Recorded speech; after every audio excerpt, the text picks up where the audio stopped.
Halo adik-adik, kalian angkatan tahun 2022, apakah kalian bisa mendaftar KIP kuliah tahun 2023 besok? Atau kalau misalnya kalian diterima KIPK tahun 2022, apakah bisa dibatalkan di tahun 2023 dengan mengambil perguruan tinggi yang berbeda? Simak selengkapnya di video kali ini. Halo adik-adik, Assalamualaikum warahmatullahi wabarakatuh dan salam jumpa kembali lagi di channel Dari Kampus yang tentunya inspiratif, akuratif, dan edukatif. Baik, pada kesempatan kali ini di Hari Kampus akan membahas boleh nggak kalau kalian gagal KIPK kuliah tahun 2022 besok kemudian mendaftar lagi di tahun 2023? Nah, jawabannya boleh. Untuk selengkapnya bagaimana urutan-urutan untuk mendaftarnya, silakan simak video ini dari awal sampai akhir agar adik-adik mendapatkan informasi secara utuh dan menyeluruh. Dan bagi adik-adik yang baru bergabung dengan channel Dari Kampus, saya ucapkan selamat datang dan terima kasih. Mohon like, share, dan komen, dan tentunya subscribe dan aktifkan lonceng notifikasinya agar adik-adik mendapatkan update informasi SNBT, SNBP, KIP kuliah maupun informasi bermanfaat lainnya. Dan tidak lupa share video ini di media sosial adik-adik, di TikTok, di Instagram, maupun di WhatsApp ke adik-adik jika dirasa video ini bermanfaat untuk adik-adik. Baik, saya lanjutkan informasinya. Banyak dari kalian yang saat ini menempuh jalur gap year atau berhenti 1 tahun dikarenakan memang berbagai sebab. Bisa karena KIPK-nya tidak tembus, atau SNBT-nya atau UTBK SBMPTN-nya tidak lolos. Nah, ini banyak faktor, atau mungkin berhenti 1 tahun. Ada beberapa pertanyaan subscriber saya dan para siswa saya seputar KIPK atau aturan KIP kuliah di tahun 2023 besok. Yang tentunya informasi ini saya kumpulkan yang pertama dari buku panduan KIPK tahun 2022 dan informasi-informasi di tahun-tahun sebelumnya. Untuk di tahun 2023, jika ada perubahan pasti akan diinformasikan oleh Puslakdik Kemendikbud dan Kemenristek selaku penyalur beasiswa KIPK. Nah, yang pertama adalah yang akan banyak ditanyakan oleh banyak kalian yang saat ini duduk di kelas 12 maupun yang gap year adik-adik. Kita tahu bahwa SNBT bisa diikuti angkatan tahun 2021, 2022, dan terakhir di tahun 2023 ini. Untuk angkatan selanjutnya atau mungkin di bawah tahun 2021 maka tidak bisa mengikuti ya adik-adik.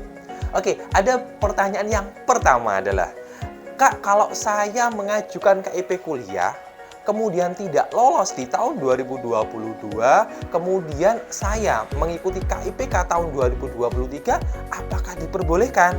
Maka akan saya jawab, diperbolehkan.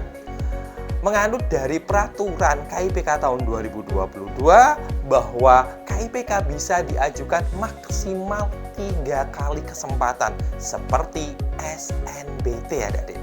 Sehingga jika kemarin misalnya tahun 2022 tidak lolos, kemudian adik-adik memutuskan untuk gap year, di tahun 2023 ikut SNBT dan kalian juga mendaftar KIPK, maka hanya mengupdate data saja. Biasanya memasukkan NISN, NPSN, sama nomor kakak adik-adik. Jelas ya di pertanyaan pertama, maka adik-adik diperbolehkan. Kemudian yang kedua adalah pertanyaan selanjutnya yang nomor 2, Kak, boleh nggak kalau saya diterima KIPK tahun 2022 kemarin dan sudah menikmati beasiswanya, kemudian di tahun 2023 saya mendaftar lagi dan mendaftar SNBT lagi karena saya mau pindah jurusan? Maka jawaban yang nomor 2 ini tidak diperbolehkan. Karena memang sesuai dengan peraturan Kemenristek dan Puslakdik Kemendikbud, maka beasiswa tidak bisa dibatalkan dengan alasan adik-adik pindah di jurusan yang lain, dikarenakan memang anggarannya sudah keluar. Diperbolehkan pun adik-adik tidak bisa diterima. Paham ya? Jadi kalau sudah diterima KIPK di PTNA jurusan A, maka adik-adik tidak bisa mendaftar lagi di PTNB, kemudian menggunakan jurusan B menggunakan KIPK. Untuk mendaftar di PTN-nya itu diperbolehkan, tapi untuk KIPK-nya maka tidak diperbolehkan. Seperti itu, nggih. Kemudian yang nomor 3, Kak, kalau misalnya saya itu tahun 2022 kemarin tidak mengikuti KIPK, apakah di tahun 2023 besok bisa mengikuti KIPK dan mendaftar SNBT? Maka jawabannya bisa, Adik. Meskipun Adik lulusan tahun 2021 tidak ikut KIPK dengan alasan banyak informasi bahwa kalau ikut KIPK lolosnya susah di SNBT. Padahal sebenarnya tidak ada kaitannya antara KIPK dengan SNBT, karena KIPK adalah beasiswa, SNBT adalah seleksi masuk perguruan tinggi negeri. Maka jawabannya bisa, Adik. Selama Adik belum terdaftar di database Puslak di Kemendikbud jadi penerima KIPK, maka adik-adik masih bisa mendaftar KIPK di tahun selanjutnya asalkan angkatan tahun 2021, 2022, dan tahun 2023. Itu. Kemudian yang nomor 4, ada juga pertanyaannya, Kak, kalau misalnya saya sudah mengundurkan dari PTNA dan mendapatkan KIPK, kemudian apakah saya tetap akan mendapatkan beasiswanya meskipun saya tidak kuliah? Maka pertanyaan yang terakhir ini akan saya jawab, adik-adik akan otomatis diputus penerimaan beasiswanya. Misalnya adik-adik sudah menjalani 2 semester, kemudian adik-adik keluar karena mungkin berbagai sebab, karena pertimbangan pribadi, adik-adik mungkin mengira kalau saya nggak kuliah kemudian dapat beasiswa kan enak. Maka jawabannya tidak bisa. Pastinya masing-masing PTN sudah mengupdate data mereka.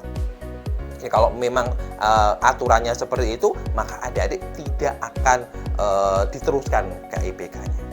Nah, itu beberapa pertanyaan dari subscriber saya seputar KIPK. Tetap semangat, tetap belajar, dan mudah-mudahan adik-adik diberi rezeki lancar, sehingga nanti ketika di SNBT maupun SNBT tahun 2023 besok dimudahkan. Mulai dari administrasinya, mulai dari mungkin adik-adik bersaing dengan ratusan ribu calon mahasiswa maupun calon mahasiswi di Indonesia, adik-adik bisa memenangkannya.